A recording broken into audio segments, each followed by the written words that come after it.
He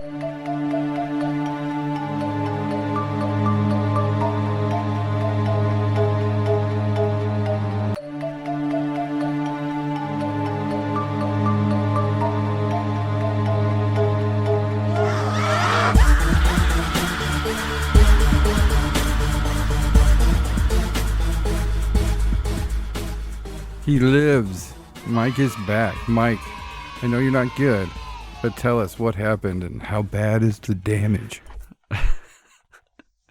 Oh my God. I've had to tell this story about 30 gajillion times. And that's always the shitty thing of getting an injury, because everybody wants to know, but you don't see everybody at the same time. Right. And so it's, a pain in the ass. So, I'm going to tell you guys the real version, not the bullshit version I've been telling everybody else.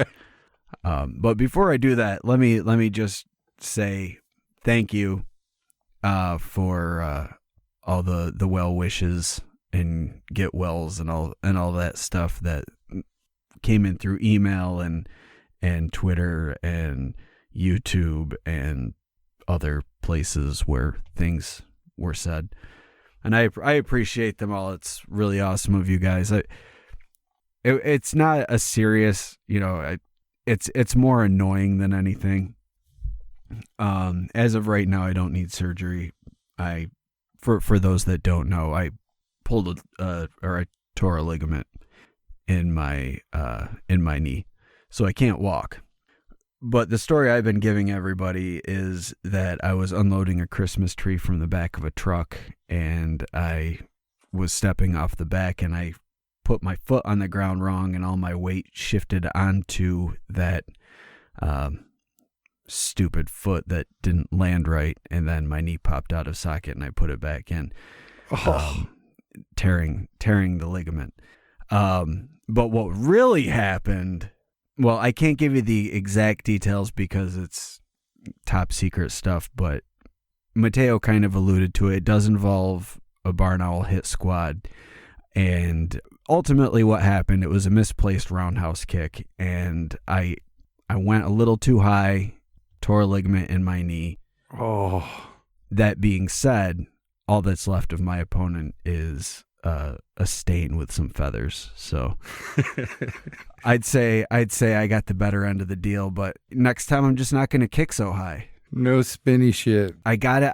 I need to pay attention where my opponent is. And I thought when I first started swinging, I thought he was a little lower, but it's a fucking owl. They can fly. So we flew a little higher. My leg went too high, tore the ligament. I went down. But like I said, I vaporized the bastard shit eagle. So that's the real story, guys. It has nothing to do with fucking Christmas trees and trucks. That's all bullshit. It was 150% a battle to the death with evil time traveling Barack Obama's minions. Some say there was a lot of betting going on during this time, in the crowd, as there often is in these back alley underground fight situations. But I was accused because my allegiance has always been to evil time traveling Barack Obama. I've been accused of cheating, and they're saying that the owl threw the fight, and I didn't vaporize him. He actually teleported out and squirted a blood packet on his way out. Oh God. Yeah, I mean, that's absurd. I may do a show about the weird, but I'm no Alex Jones conspiracy bullshit guy. So if we could just, leave that sort of bullshit to the side, I would really appreciate it. But for all you guys that were there, you know about the battle. You know how well it was fought, and you know it was 100% legitimate. And of course the right man won. Of course he did. But I'm sad to say, I'm going to announce this on the show now. It's with a heavy heart that I have to retire. There will be no more back alley cryptid brawls. My fighting days are over. Oh, over before they started. I mean, it was a hell of a tournament. Yeah. It was scary. At least I was able to make it through the tournament, you know. But I can't. I'm too old. It's a young man's game. All I can do is sit back and coach the next generation. Yep. At least you can do that. You're giving back. Yep. That's all I can do. You made some people some money though. Yeah, I did. But anyways, guys, thank you for all the well wishes, and you guys are awesome. I really appreciate it. Yeah, that's really awesome of you guys, and we're glad that you survived your kumite and you were victorious. And yeah, I've got a trophy and everything. Maybe those barn owls will think twice about stepping to such a high-ranked official in the army of Etbo. Yeah. They had no idea. It's these young up and comers, no respect for the older generation, and that's what it is. No, yeah, they just want to see if they can take you out and get your spot. But yeah, they can't. Well, I mean, now they can because I'm fucking crippled. But... Oh God, don't say that. Yeah, not on air. Listening. All right, so what are we talking about tonight? Tonight, I'm going to relate the story of a woman named Pearl Lenore Curran and her, I guess, muse relationship with this spirit of a woman named Patience Worth that communicated to her solely through a Ouija board, but also a weird sort of psychic link that spanned through time and space. Whoa. Yeah. I remember a while back when Paranormal Review Radio was going, Anthony and Lucy had a specialist on about Ouija boards, and they were a pro Ouija board, of course, and they just really spent a good amount of time trying to explain how it's just a board game and stuff like that. But I still can't shake the creepiness I get from Ouija boards. How about you? I never really put much stock into Ouija boards, even at the height of my gullibility of the paranormal. I always thought that it was somebody that was using it. One of the people using it was actually controlling it. Right. I never thought it was being controlled by spirits or anything. But many years ago now, when we did that show on the Zozo demon, that scared the shit out of me. Like that was, it didn't scare me to the point where I think that all Ouija boards are evil. But I think with a lot of those sorts of things like Ouija boards or doing a seance or using like the pendulums or anything like that where you're reaching out to try to interact with spirits. I think whether you are doing it with full intent or even just doing it kind of like as playing around, you're still knocking on that door. And if you're not careful and you're not responsible, I think that you might be inviting something, which is not to say that something is definitely going to be coming through. And if you use a Ouija board and you're fucking around with it, that you're going to be the victim of a haunting or anything like that. But I think that it opens up the potential for that sort of thing to happen. You're more likely to have that sort of interaction with a spirit entity than you would just going about life normal and not trying to talk to spirits. Right, and I think that's my apprehension with those things. I think a portal's a perfect way to describe it. And it seems like anytime we see portals or stargates or anything like that depicted, there's always got to be a structure there that generates some type of power for those things to work and open. And to me, that's kind of just like what a Ouija board is. It just needs energy, human energy for, I think, it to activate whatever it does. And like you said, that leaves, it doesn't, I don't think intention and stuff comes into it too much. I think if you make that connection, you're running that chance. I think if you have the intention, I think it puts more power to it behind it. That's why I think the intention part is I think that's a key aspect to it. You know, I think of it like the difference of where the person, like the common person who's just there, like doing it to kind of fuck around and pass time and have a laugh at a sleepover or whatever. And think of that as like the equivalent of like throwing a pebble at a window.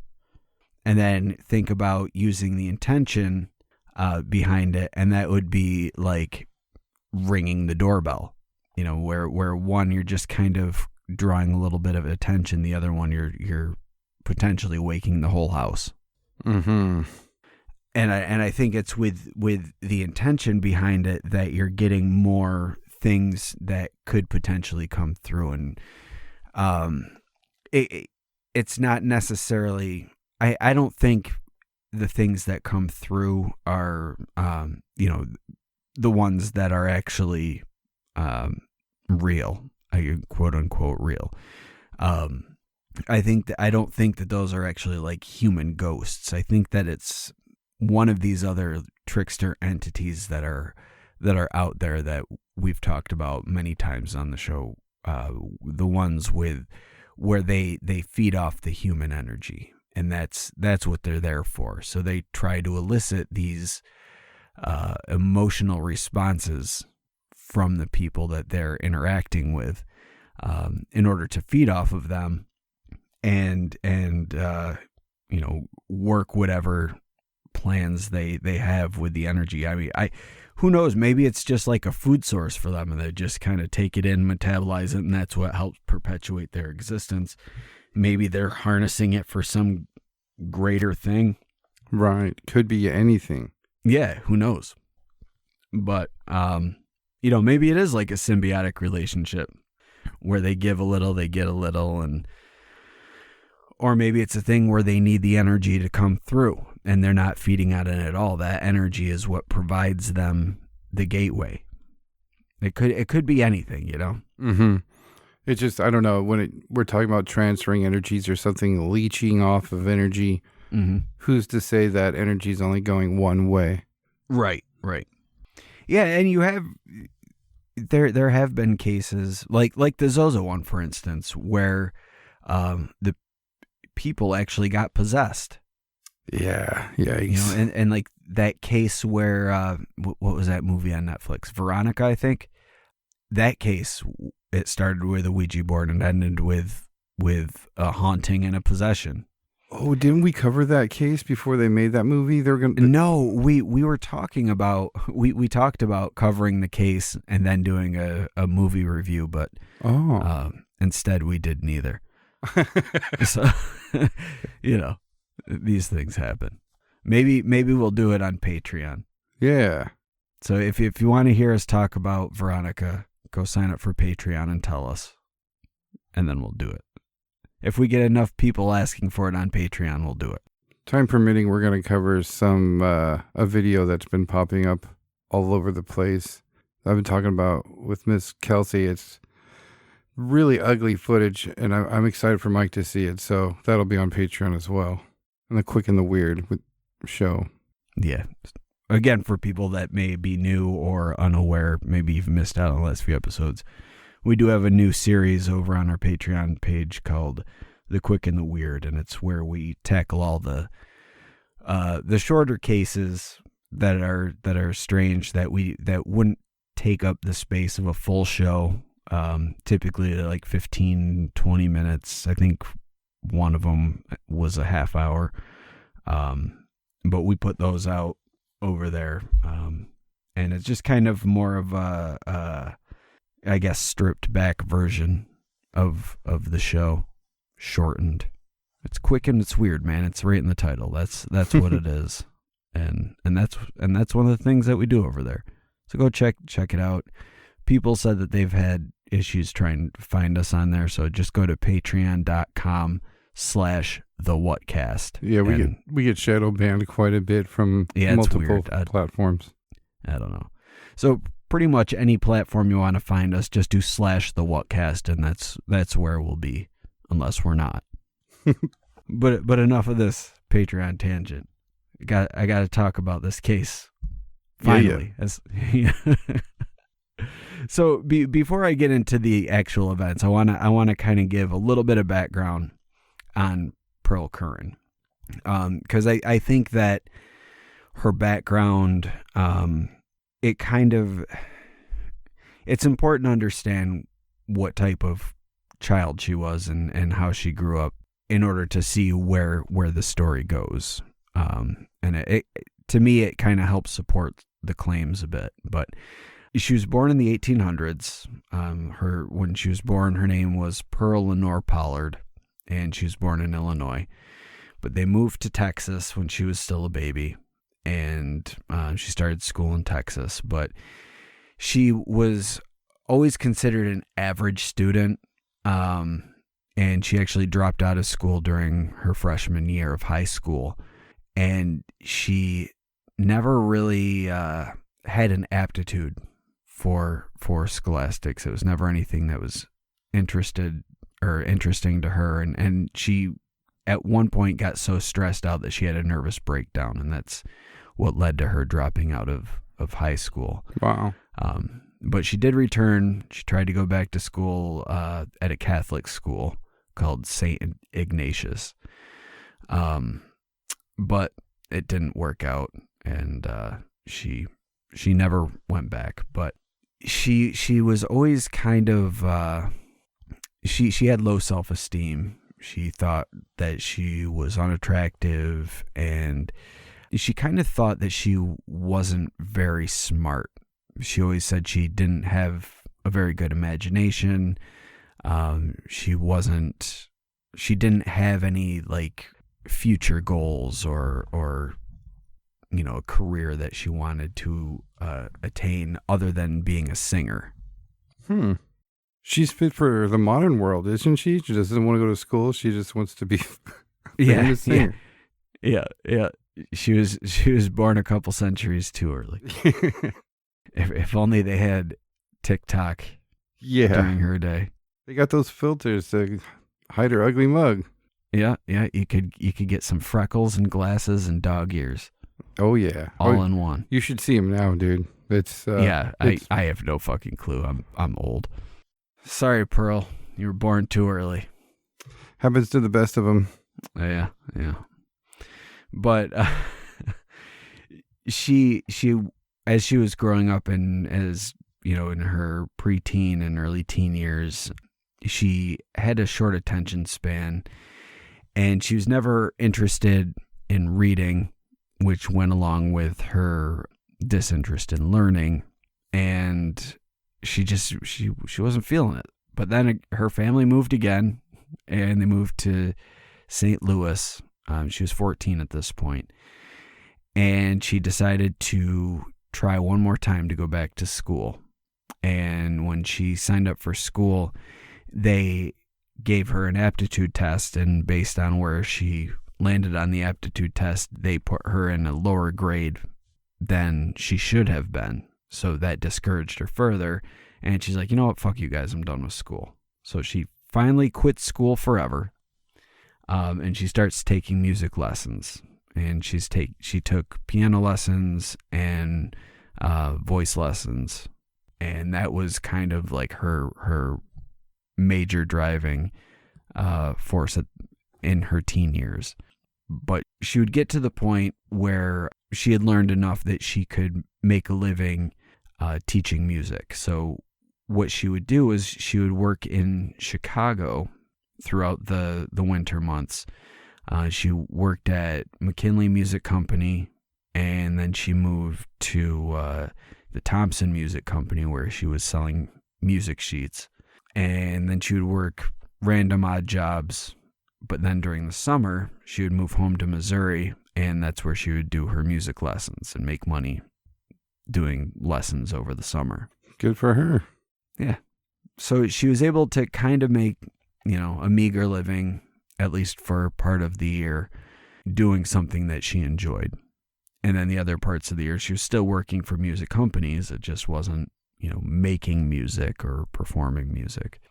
But when she was 24, she met a man named John Curran, and they ended up getting married. And he wasn't exactly rich, but they were able to live a lifestyle that gave Pearl a lot of free time, where she was able to play music, or basically do whatever pastime she wanted. A lot of times they played cards with her husband and their neighbors and their friends. That was one of the big pastimes that they had. But also playing music, singing, watching movies. At the time, they would have been silent movies, but they weren't really known for academic pursuits. And it was said that they only owned a few books. Neither one of them were known to travel, and they just were kind of your average, everyday, run-of-the-mill couple. Nothing extraordinary about them, at least for the first 7 years of their marriage. So let's fast forward to July of 1912. And this was when Pearl Curran had her first run-in with the paranormal. So Pearl and her friend Emily Hutchings, they were going to visit one of their friends who actually had recently purchased a Ouija board. And when they went to her house, this message came through on the Ouija board. It was apparently somebody claiming to be a relative of Emily Hutchings. So I guess because Mrs. Hutchings had this experience with her relative reaching out to her, she kind of became tickled by that idea that you can reach out and interact with the spirits of the dead through this Ouija board. So she goes out and buys one of her own. Right, of course. Of course, yeah. Because nothing bad happened. She's like, "Oh my God, it's my." I'm not sure who her relative was, but let's just say it was her aunt. And Auntie Ruth reached out and was like, "Hey Emily, what's up? I'm dead and you're not, but we're talking. Why don't you get one of these? It's way cooler than a telephone." Yeah, that's an interesting thing about that. She's instantly a believer. It's that part of the world is real for her. Yeah. Well, also keep in mind what time period this is. This is the early 1900s, so that would have been like around like the rise of the spiritualist movement, right? With like Madame Curie and all that, and where like the rich people would get together to do seances and have the mediums come in and do all of their ectoplasm and levitation tricks and all that stuff. So, this was a time period where the occult was kind of making a rise to popularity, and it did seem like a lot of the upper echelon of society were more into it. So maybe it was also a way for her to feel like she was part of that society, because now I've got a Ouija board and I can communicate with, but also bored housewife, you have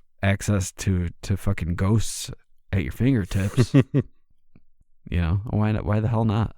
So after Emily Hutchings buys this Ouija board, she decides to bring it over to Pearl's house, and she wanted to try to contact her deceased relatives again.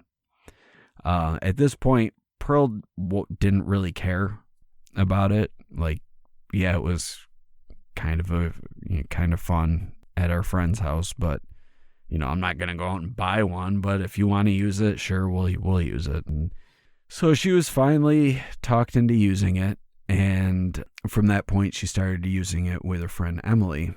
And the first time that she received a communication was on June 22nd, 1913. So almost a year after they went to their friend's house and used the Ouija board, Pearl got a communication from something that identified itself as Pat C.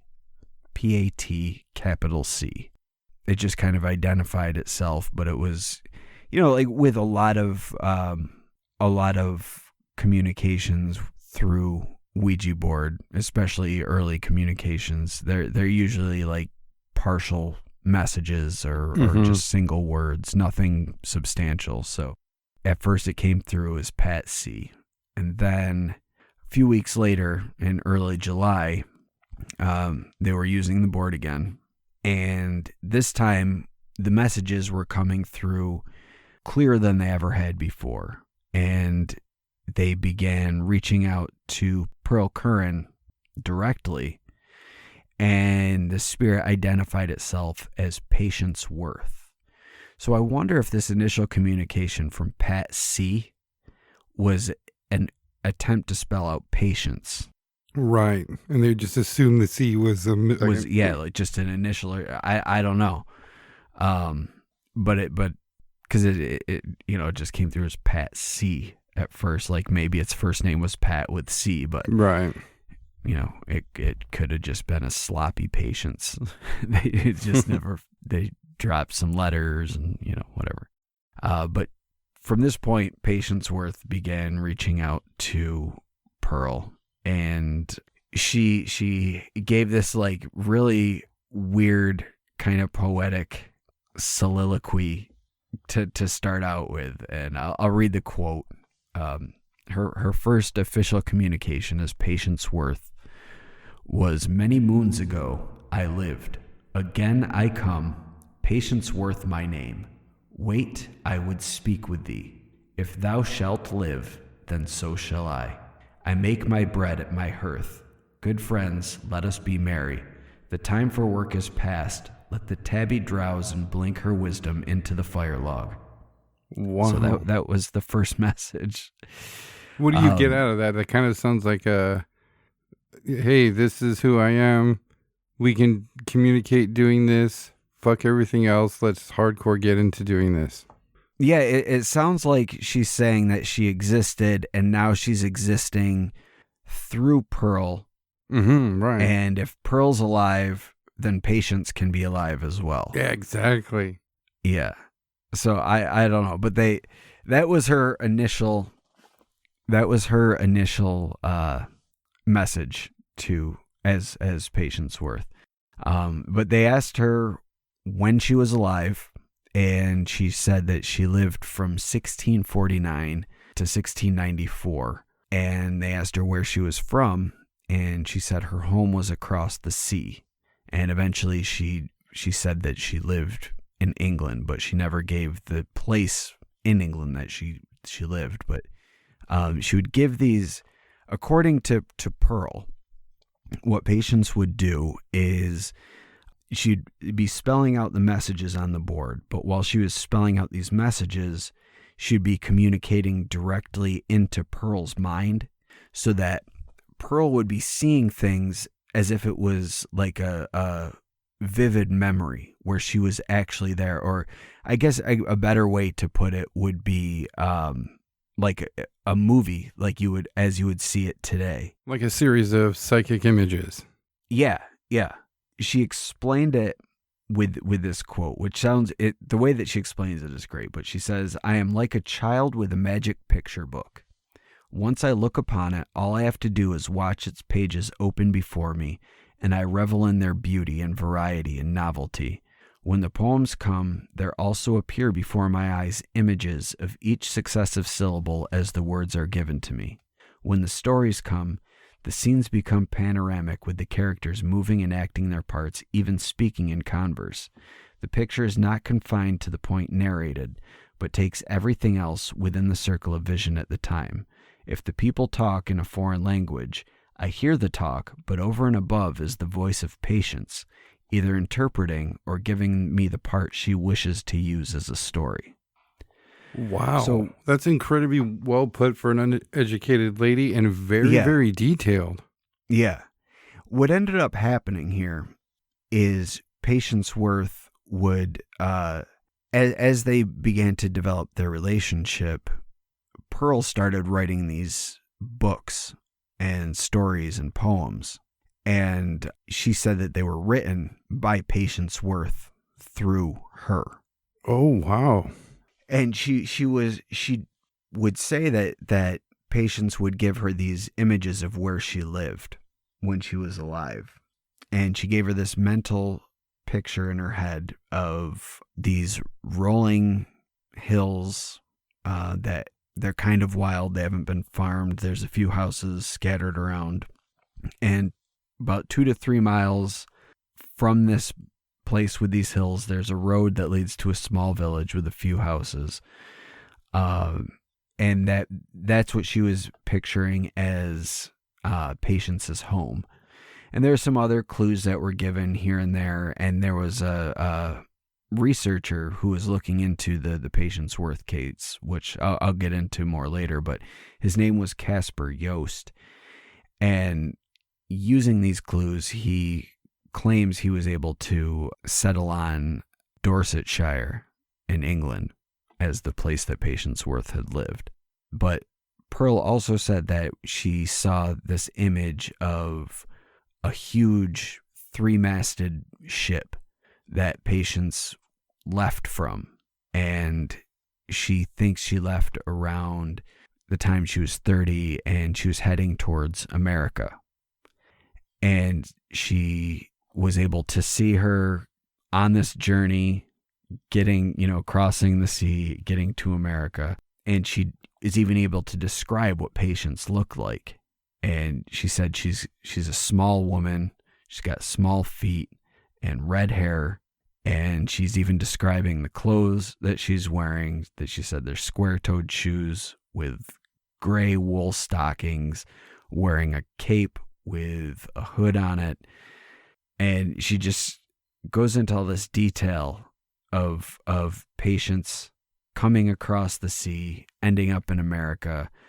And apparently once she reached the shore, I shouldn't say once she reached the shore, but shortly after reaching the shores of America, she was killed by natives.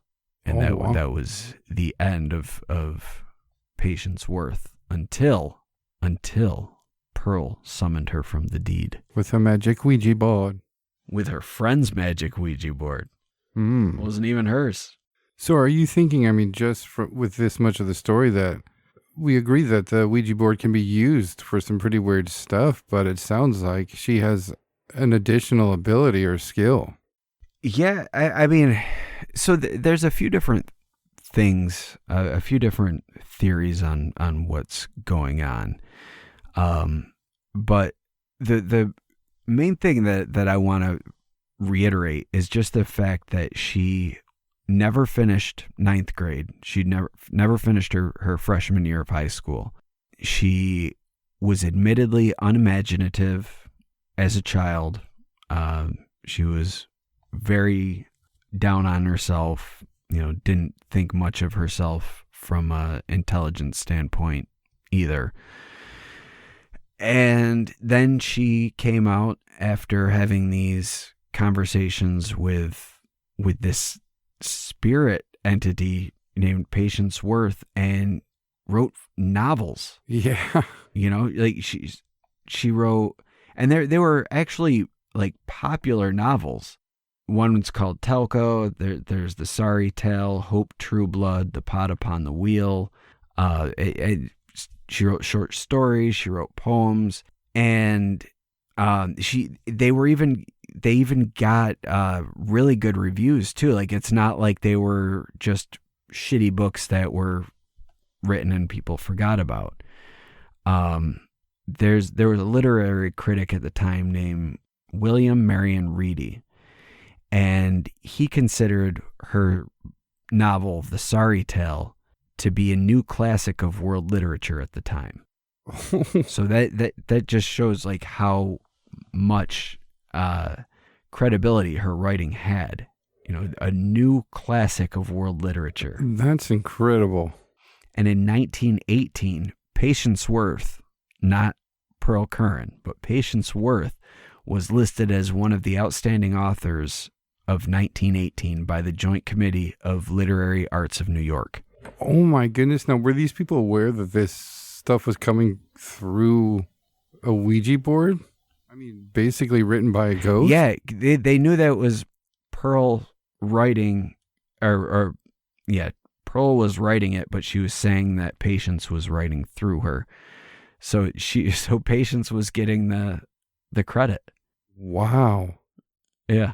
Jeez. Yeah. I mean, It's how what an impression that must have made on just regular people living in that world. Like, there's actually ghosts that write books. That stuff had to be true for, I mean, a lot of people. That's so weird. I mean, can you imagine if that happened today? Some lady just writes an awesome series of books and they it's like, interview no, her. it wasn't me. It was the ghost of Herman Melville. Right, yeah. I didn't even get past my freshman year of high school. I hated that shit. That'd be on an Unsolved Crazy, Mysteries right? episode. Yeah. Yeah.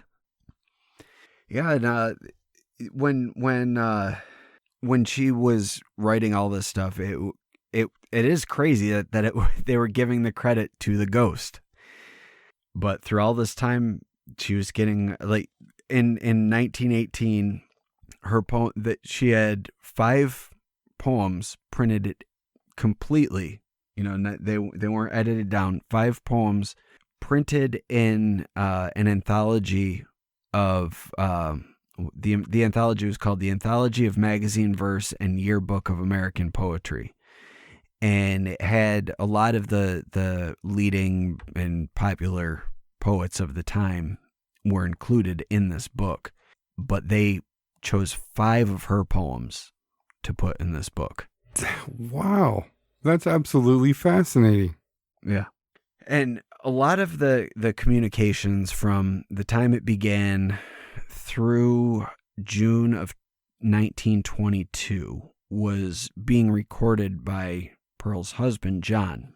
And he had been keeping very detailed records throughout all of her sessions.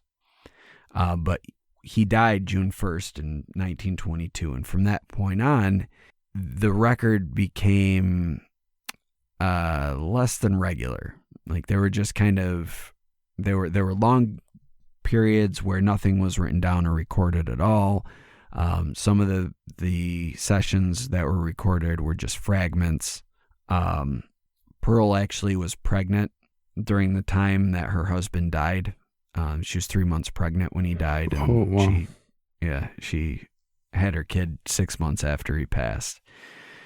So she started focusing more on her family, and she was trying to support herself as well, now that her husband was dead. And you'd think, being a somewhat popular author at the time, she would have been able to, but I think probably everything that was going on at the time kind of left her with little time to fuck around on a Ouija board and write. Yeah. But one of her husband's friends did help her out financially, and then her mother died a few months after that. So she's experiencing a lot of loss now. And then she started lecturing, doing lectures on her experiences with Patience Worth and talking about the books and all of that. But then she had to stop doing that so that she could come home and be with her family, which put more financial strain on her. She did end up getting married 2 more times, but both ended with divorce. And she ended up moving out west to California, still communicating with Patience this whole time. And Patience would kind of give her opinions on major events that were going on at that point in time. And it was, kind of like a fish out of water type scenario. Like, oh, I'm a ghost from the 1600s, and look at this crazy world in the early 1900s. Like that sort of thing. The final communication from Pearl, or to Pearl from Patience, was November 25th, 1937. And Pearl had received a communication from Patience saying that Pearl was going to die soon. Ooh. So Pearl told her friend, Dotsy Smith, that Patience, the message that she said was, Patience has just shown me the end of the road, and you will have to carry on as best as you can. Pearl was not sick at all at the time. So again, this was November 25th, 1937. She was not sick at all. But then a few days later, she developed pneumonia and died on December 3rd, 1937. Wow. So basically a little over a week after she was told that she was going to die. Yeah, she wasn't kidding. Yeah. So as you can imagine, there is a lot of speculation that this might not be real. The skeptics are all over this one. Even our good buddy Joe Nickel has weighed in on this one, and for once, he does not blame the barn owls. Ooh, good for you, Joe. Yeah. But one of the major thing, and this was at the time that all this stuff was going on. There were skeptics. One of the major things that they pointed to was the fact that, and honestly, I think this is just nitpicking. Because Pearl is saying that all of these writings are coming from patients, but she's got a story written from the perspective of someone living in Victorian England, which was after the time that Patience was said to have been living in England. So she wouldn't have any knowledge of Victorian England whatsoever because she wasn't there. Mm-hmm. So that was one thing, but I mean, you could just say that she's a ghost and she's aware of things, you know. You can just leave it at that. Yeah, as they seem to be. I mean, like, we don't ever see stories about like a farmer ghost from the 1500s appear in some newly renovated farmhouse and have them go, "Holy shit, what is that? What's that over there?" You know, freaking out about microwaves and toasters and shit. You know what I would love? I would love to hear the story of an old-timey ghost showing up, an old-timey farm ghost showing up on a modern farm and getting all pissed off at the modern farmers and telling them that's not how you do it, and try to teach them the old ways on how to do it. And they're like, "Dude, we don't need to do it that way anymore. We've got these things called tractors." And then he just gets all pissed off, calls them they're lazy. "Yeah, you guys are lazy. I'm going to sabotage all your modern conveniences and see how good you are at that." That would be hilarious. That would be awesome. If only we had unlimited budget to make stupid movies and TV shows. I know. Oh, the things we could do, Mateo. The things we could do. People can see the masterpieces we make with our goofy song videos. Imagine if we had a green screen and a budget. Oh my God. The world would be our oyster.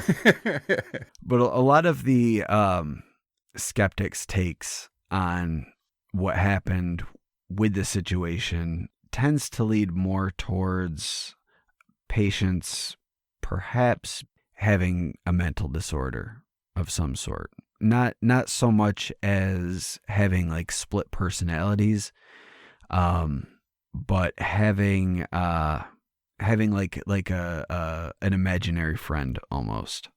And so Joe Nickel, I'm going to read a quote from him. He wrote an article on it in the Skeptical Inquirer, and he spent 5 hours studying her writings, and he concluded that the lack of a historical record for a person named Patience Worth and the fantasy proneness of Curran, consistent with producing an imaginary other self, the writing's questionable language, and the evidence of the editing and revision process indicates that Patience was merely a persona of Curran's. And the psychologist Richard Wiseman kind of came to a similar conclusion. He had said that due to the trauma that Curran had faced with her husband, I mean, the weird thing with the skeptics is that they kind of focus on certain things and not others, because he's referencing the fact that her father died and her husband died, and that could have led to her having some of these I don't really want to say outbursts, but having these sort of like split in her personality. But a lot of this stuff happened before the death of her husband or her father. But when people were researching the writings, they weren't able to find any evidence that a Patience Worth actually ever lived. There's no record of her in England. There's no record of her on any of the shipping logs for the people who came over from England at any point in time. They've done linguistic analysis of the texts in the books and the poetry, and the language that was used was not consistent with works from the time period that Patience Worth was said to have lived. And again, the fact that there was a novel set in Victorian times, which would have been after her death, it just kind of makes things seem like it might be a flight of fancy, or maybe like a subconscious thing, like where she's just kind of attributing this fantastical character of Patience Worth to her own imagination. Like she doesn't think that she's good enough, to her imagination isn't strong enough to come up with these on her own. So there's got to be an explanation for it. So must be Patience Worth. Right. When I try to sit here and think about what this could be, a couple things comes to mind. But I first want to ask you, what do you think is going on here? I think maybe it's like the Greek aspect of the daemon, not to be confused with the Christian demon, but the daemon. It's like your inner, like it's kind of like an aspect of yourself, but also kind of something outside of yourself. I think that's likely what it is. I don't think that she was actually speaking with another being. Or another person named Patience. Right. I think I guess we can go two ways. I'm more of the mind that it was her all along, and she just didn't realize it because she had such low self-esteem that she didn't think she was capable of doing that. And then she saw the message from her friends, from her friend's relative, and then her friend started doing it. And maybe her friend was the one that did Pat C, and that kind of set things up in her own mind for this Patience Worth. Like, what's Pat C? And then Patience came out of Pat C, and then Patience Worth. Because I mean, just look at the name Patience Worth. Like, it doesn't seem like that would be a real name. No, it doesn't. It almost sounds like the name of a fictional witch. Like a character from a novel. Yeah. Interesting. So I think she was convincing herself that she wasn't moving this, that it was the spirit guiding her to do this. So it's not that the Ouija board was moving on its own. She was being guided to move it where it needed to be. And she said when she was moving it around, she would actually see it in her head before it would actually move. So she knew what it was going to be spelling out. Wow. Which to me is more evidence that it's coming from her directly. And she's just not acknowledging that. That's a good point. I do have to say that her writing about a Victorian time doesn't discredit her for me. I mean, it doesn't for me either. She could have wrote a sci-fi novel, and then she could have been like, that came from Patience. We wrote it together. Right. Because, I mean, at what point do you draw the line? Like, oh, well, she's a ghost who's crossing time and space to talk to a living person, but she can't have any knowledge about Victorian England. That's a bridge too far. I don't know. Yeah. I think that she'd shown her cards a little bit too much. Have you ever known anybody to drop out of school? You ever have a buddy who quit? Yeah. I've known a couple of people that dropped out. And they quit, right? They didn't come back 3 or 4 times? Right. Yep. I think that we could possibly be seeing a little bit of manipulation on her part. I mean, why go back so many times? I was shocked at how many times she went to go back to school. That might have been at her parents' behest or them pestering her.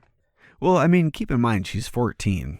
as well at this point. Yes, but it just seems like everything she had a problem with turned out not to be true. I mean, she's not pretty, but she's able to get married 3 times. She's not creative, but able to write these books. That's just one aspect. Another aspect is, what do you think about her getting her own Ouija board after seeing her homegirl and having that experience with her Ouija board, and maybe trading something for the ability to become creative, to be perceived as attractive? Oh, so are you saying that maybe she made a deal with the devil? Or some type of entity. She walked away with these skills. Make me smart and sexy. Yeah. But why would she choose that when her dream was always to be a singer? Like, that's what she wanted. She wanted to make a living being a singer. And I think that she achieved all she could with that at the point. I mean, to become... Yeah, but like her dream was to be like the main attraction, you know, like. So is everybody who sings, though. I mean, that's not going to happen. But that's what I'm saying. If you're going to make a deal, why would you give up your dream of singing and be like, you know what? I'm making a deal with the devil to be a writer. What singer is going to say I'd prefer to write? Right, unless she had... My dream is singing, but I want to write. Unless she felt burnt out with music or wanted to try a different direction. But yeah, that's a good point, too. Because that's like the only thing that she worked at in life was music. She was professionally trained in singing and piano. And then she herself became a music teacher. So like that was her thing. And then she gets a Ouija board and writes books instead. That's so weird, yeah. Yeah, maybe there is something going on. I agree with your Damon theory so far. That's what I would go with. Yeah, to me, I think it's a subconscious thing for her, and that's what it was. Right. And I think she just kind of drew on certain things, and I guess at one point, her husband had been a fan of Chaucer, and he went over Chaucer with her, so maybe she fell in love with some of that language and kind of mixed it with what she thought old-timey British language would be like, mm-hmm. and then kind of added in some modern language as well, and just made this weird amalgamation of writing styles that just seemed old because of the way that they were written. Possibly. Very fascinating case, though. I didn't realize there's like a best-selling ghost writer. Maybe that's where that term comes from. Maybe I should have looked into that, because that would be pretty awesome. This is where that phrase came from. Yeah, I wonder if other authors of the time were like, "Oh, that bitch, that's a perfect idea." Yeah. Yeah, I mean, even her story alone could be a book, you know? Right. Running into so many stories that should be movies, like the Mescaline's War Crow. That would be a great, like a hammy George Clooney period piece. I would love to see a movie about the remember that the case we did a few years ago, the Ammons haunting. Ooh, it was the one. It was that little white house, where I think it was a single mother and her 2 kids, and she called the police because her kids were being thrown around by a demonic spirit, she said. Right. So then the cops came and they investigated the house, and all manner of weirdness happened. The kid ended up walking backwards up a wall. Yeah, they took him to the hospital, and even that should be a movie. I can't believe that's not a movie. Yeah, me too, man. That's such a creepy case. And then Scott Baggins bought it and then tore it down. Yeah, he said that shouldn't exist. He tore it right down. Yeah. Well, as an unusual sign-off, guys, thank you for listening to the Whatcast. And Mike, we're glad you're okay and you're still in one piece. And I highly doubt you'll be fucked with by any more barn owls anytime soon. I mean, now's my weakest point. Now, if they're going to take me out, I've only got one leg, so I'm not going to be doing any kicking. Let's see if evil time traveling Barack Obama has granted you any protective amenities. No, that would show weakness. No. No. He gave me a sword, and that's all I've got. So I'm gonna tie it to the end of my cane, or the end of my crutches, and I'll just fucking stab whatever comes near me. You hear that, barn owls? No more kicking. You get a fucking stab. Have at thee, foul demon. Back the fuck off. Thank you for listening to the Whatcast. You can find us on Twitter, Instagram, Facebook, iTunes, and YouTube. Enjoy the podcast. Get yourself a Whatcast t-shirt or a sticker pack. Who was that dude on that one episode? Try the links in Homie's page. All this and more can be found at www.thewhatcasters.com. Thanks again for listening and have a great week.